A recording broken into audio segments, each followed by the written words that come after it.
అండి నన్ను చాలా మంది అడుగుతున్నారు, అక్క నువ్వు పేరెంటాల్ అనేసి శివరాత్రికి అన్నదానం అది చేశారు కదా, నిజంగానక్క ఎలా అసలు ఆ పేరెంటాలని ఎలా గుర్తిస్తారు, వాళ్ళు ఎలా చెప్తారు, మనకి పేరెంటాల్ అయ్యారని మనకి ఎలా తెలుస్తుంది అనేసి చాలామంది అడుగుతున్నారు.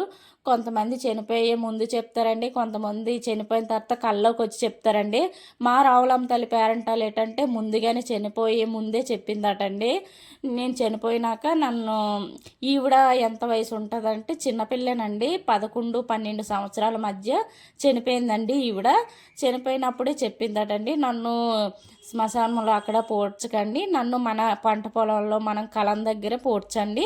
నేను అక్కడ పూడ్చిన తర్వాత నాకు అక్కడ వేప మొక్కలాగా పుడుతుంది, అప్పుడు వేప మొక్క పుట్టిందంటే నేను పేరెంటాల్ అయ్యాననేసి నాకు గుండం కట్టండి అనేసి చెప్పిందటండి.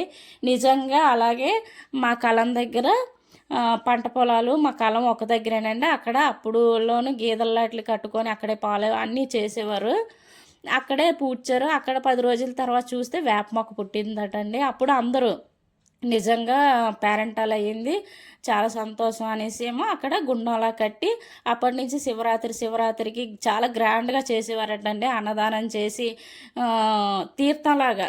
ఇప్పుడైతే మా సైడ్ తీర్థాలు కదండి, అప్పుడు కూడా అంతేనండి. శివరాత్రికి మా పేరెంటాలకి తీర్థంలా చేసేవారటండి. అప్పుడైతే కబడాట్లు, సైకిల్ పోటీలు, బుర్రకాతులు ఇలా చాలా గ్రాండ్గా చేసేవారటండి. అలా తరాలు మారిన కొలది అలాగా మనుషులు కొంచెం బద్ధకాలు వచ్చేసి మానేశారండి. కానీ మానేశారంటే పసుపు కుంకాలు ఇచ్చుకొని కొంచెం పరవానం వండేసి ఉపారంలా పెట్టేసి సాయంత్రం వరకు ఉండి వచ్చేసేవారండి. ఇలాగ అందరినీ పిలిచి అన్నదానం అది చేయడం మట్టుకు ఉండేది కాదు.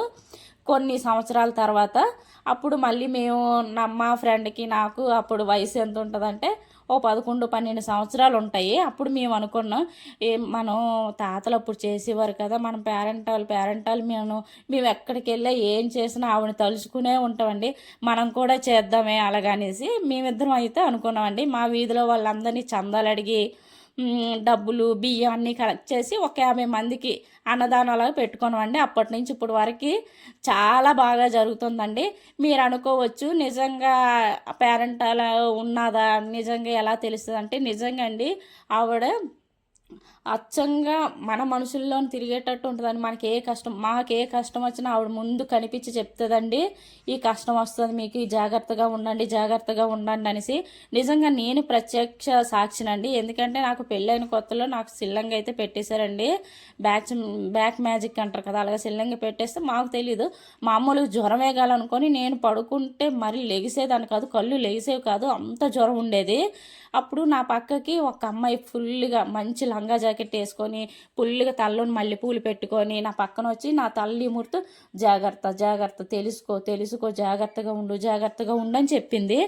అదనేసి నేను ఇంక తర్వాత పడుకొని కొంతసేపటి తర్వాత లేచిన తర్వాత ఆ పిల్లని అడుగుతున్నాను, ఏమీ ఇందాకల్లా అన్ని మల్లెపూలు పెట్టుకొని అంత బాగా రెడీ అయ్యొచ్చు, ఎక్కడికి వెళ్ళవు, అసలు నీకు అన్ని మల్లెపూలు ఎక్కడే, అయినా నాకెందుకే జాగ్రత్త చెప్తున్నావు, జాగ్రత్త అంటే అది అక్క నేను కాదక్క, ఎవరు, నేను ఎప్పుడు వచ్చినాక నేను రాలేను లేదు అక్క నీకు మధ్యాహ్నం నీ దగ్గరికి అంటే, నిజంగా వచ్చేవే మల్లెపూలు పెట్టుకొని లంగా జాకెట్ వేసుకొని చక్కగా తయారయ్యి వచ్చేవే, నాకు ఎందుకే జాగ్రత్త చెప్తున్నావు అని అంటే, అయ్యో అప్పుడు మా అమ్మాలతో చెప్తా, అయితే ఏదో జరిగింది, మన రావులమ్మ తల్లి పేరెంటాలే వచ్చింది అనేసి. అప్పుడు పావులు కడతారు కదా, అతని దగ్గరికి వెళ్ళి ఒక పావు తెచ్చి కట్టిన తర్వాత అతను చెప్పారండి, చాలా పెద్దగానే అది చెడుపు తగిలింది మీ అమ్మాయికి, ముందుగానే మీరు మేల్కొన్నారు, లేకపోతే అందులో నుంచి రావడం చాలా కష్టమయ్యేది అనేసి అతను చెప్పారంట.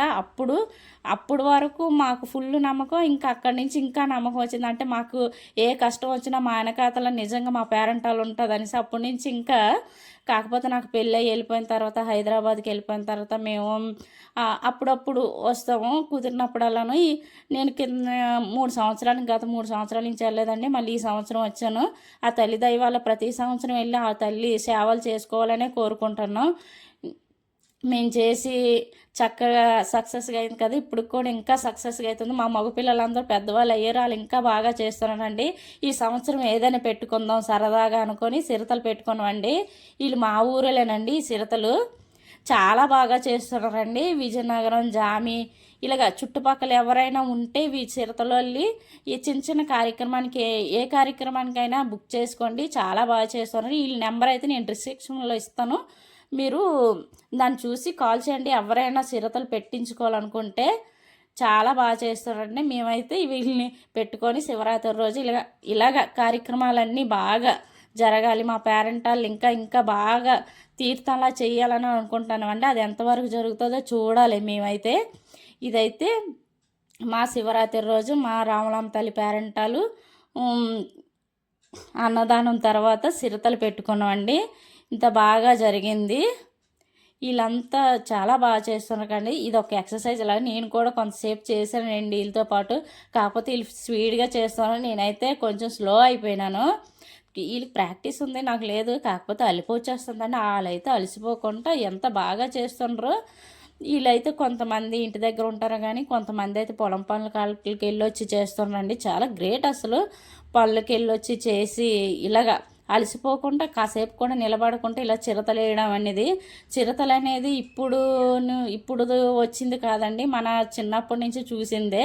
మేము చిన్నప్పుడైతే అందరూ మగవాళ్ళు వేసేవారు, ఇప్పుడు ఆడవాళ్ళు నేర్చుకుంటారు. కానీ అప్పుడు మేమైతే గంటల కొద్ది చూసుకొని ఉండిపోయేవారమే చిరతలు వేయడం అంటే. ఇప్పుడైతే చాలా బాగా అనిపిస్తుంది, అందరూ నేర్చుకుంటారు. ఈ చిరతలు అనే సాంప్రదాయాన్ని మనం కూడా ప్రోత్సహిద్దాం. చిరతల్లి వేసేవాళ్ళు కూడా మనం గౌరవించి మన చిన్న చిన్న కార్యక్రమాలకి వాళ్ళు పిలిచి మనం చిరతలు పెట్టుకుంటుంటే బాగుంటుందండి. ఈ వీడియో కానీ మీకు నచ్చినట్లయితే లైక్, షేర్, సబ్స్క్రైబ్ చేసుకోండి ప్లీజ్. ఇది మా రామలమ్మ తల్లి